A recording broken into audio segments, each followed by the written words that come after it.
മുട്ട റോസ്റ്റ് ഉണ്ടാക്കുന്ന വിധം എങ്ങനെയാണെന്ന് നോക്കാം. ആദ്യം നമുക്ക് മാവ് എടുക്കാം. മാവ് എടുത്ത് കല്ലിലിടും.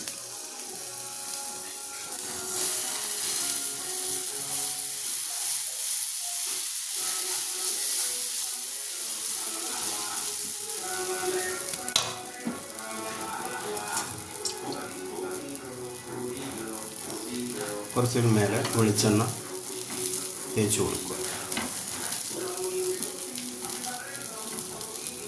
വേണമെങ്കിൽ നമുക്ക് കുറച്ച് നെയ്യും വേണമെങ്കിൽ ചേർക്കാൻ പറ്റും.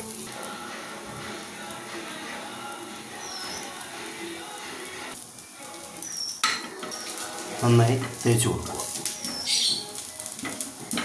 അതിനുശേഷം എഗ്ഗ് എടുത്ത് നമ്മൾ കൈക്ക് ഉടച്ചു കൊടുക്കുക.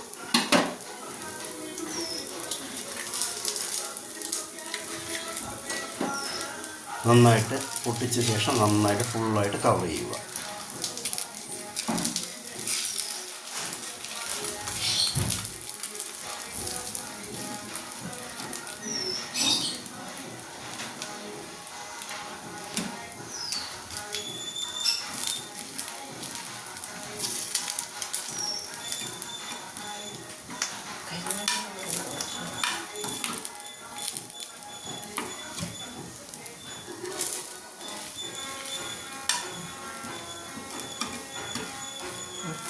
ഫുള്ളായിട്ട് കവർ ചെയ്തു.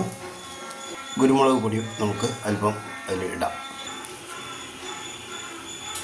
പെപ്പർ ഇട്ട് കഴിഞ്ഞാൽ കുറച്ചുകൂടെ നല്ല ടേസ്റ്റ് ആയിരിക്കും.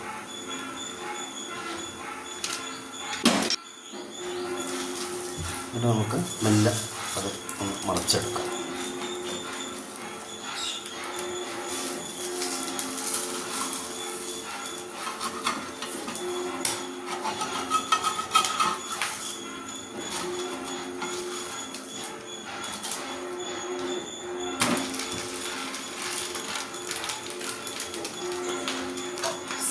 സ്ലിമ്മായിട്ട് വെക്കാൻ പാടുള്ളൂ. കാരണം ഒരുപാട് കത്തിച്ച് കഴിഞ്ഞാൽ അത് ദോശ കരിഞ്ഞു പോകും.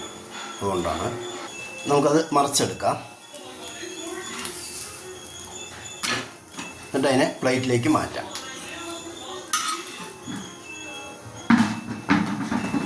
ഇത്രയേ ഉള്ളൂ. എല്ലാവർക്കും ചെയ്യാൻ പറ്റുന്ന ഒരു ഇതാണ്. കണ്ട് ഇഷ്ടപ്പെട്ടതിനെ ലൈക്ക് അടിക്കണം.